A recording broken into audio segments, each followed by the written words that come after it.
Akhirnya yang ditunggu-tunggu datang juga, bro, sang predator lapangan hijau balik merumput. Setelah hampir 5 bulan menghilang dari radar karena cedera dan masalah kesehatan, Ragnar Oratmangun, penyerang kebanggaan timnas Indonesia, akhirnya comeback.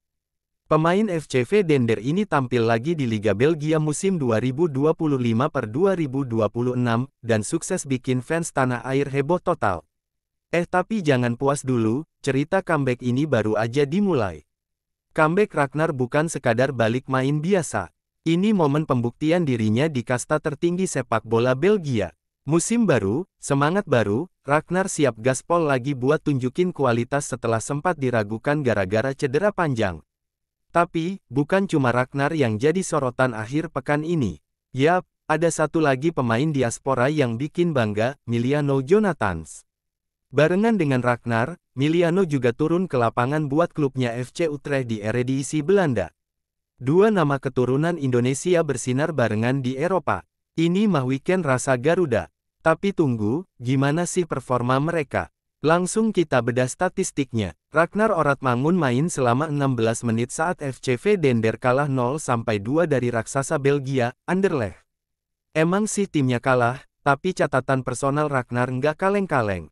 Dia masuk menit ke-74 gantiin Malcolm Filtard, dan langsung dapat rating 6,6 dari Fotmob. Baru main sebentar tapi statistiknya gila sih. Bayangin, cuma main 16 menit tapi umpan 100% akurat dari 5 passing. 2 kali nyoba shot, 2 tackle sukses, 2 kali recovery bola pula. Buat pemain yang baru comeback setelah sakit sejak Maret, ini jelas sinyal bahaya buat lawan-lawannya musim ini. Latar belakang Ragnar lebih dramatis lagi kalau lo tahu alasannya kenapa dia absen. Ternyata Ragnar udah absen 3 pertandingan liga sebelumnya.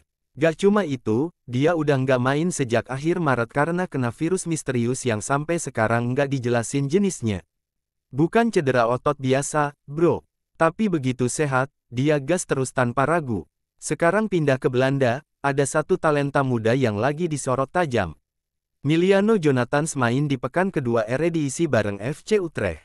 Ini debut resminya di Liga Belanda musim ini. Pemain yang lagi dalam proses naturalisasi buat bela timnas Indonesia ini langsung dikasih menit main masuk babak kedua, gantiin Miguel Rodriguez. Tapi apakah performanya sesuai ekspektasi fans Garuda? Sayangnya FC Utrecht tetap kalah 1-2 lawan Sparta Rotterdam. Tapi Miliano nggak mengecewakan. Sofascore ngasih rating 6,8. Dia catat 100% akurasi passing dari 16 operan, 2 kali bikin passing kunci, sekali duel menang, dan 1 tackle sukses. Untuk pemain baru turun, solid banget. Yang bikin makin bangga, timing dan momentum mereka sama-sama epic banget.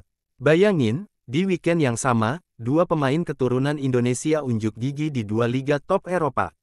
Ragnar di Liga Belgia, Miliano di Eredivisie Belanda. Ini sinyal kalau generasi diaspora kita lagi naik daun gila-gilaan di benua biru. Kalau menurut lu, siapa yang bakal lebih cepat dipanggil ke timnas nih?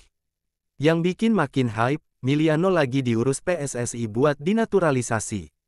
Artinya, bukan cuma sekadar numpang lewat di Eropa, tapi ini dia bakal jadi senjata baru buat tim merah putih di kompetisi internasional. Ragnar juga jelas jadi opsi buat lini serang Garuda. Dan tunggu, perjalanan mereka baru banget dimulai musim ini. Musim 2025-2026 baru jalan, bro. Masih banyak match ke depan buat Ragnar balikin performa terbaiknya dan mungkin bisa kasih gol-gol penting buat FCV Dender. Miliano juga fix bakal dapat lebih banyak menit main kalau terus stabil kayak gini. Kebayang gak kalau keduanya suatu hari main bareng di timnas, ngeri sih. Lu bayangin skenario gila, Ragnar main di sayap kiri, Miliano di kanan, duet wing modern yang haus gol, ditopang lini tengah kreatif kayak Marcelino dan Tom Haye. Wah, lawan bisa gemeter duluan sebelum kick off. Jadi kesimpulannya, bukan cuma berita biasa, ini awal dari cerita besar sepak bola Indonesia di Eropa. Comeback Ragnar dan debut Miliano di minggu yang sama bukan kebetulan. Ini pertanda kalau era baru pemain diaspora Indonesia sedang meledak. Tinggal tunggu waktu mereka makin matang, dan timnas bakal punya skuad yang lebih buas dari sebelumnya. Yuk terus dukung mereka, karena perjalanan mereka belum selesai.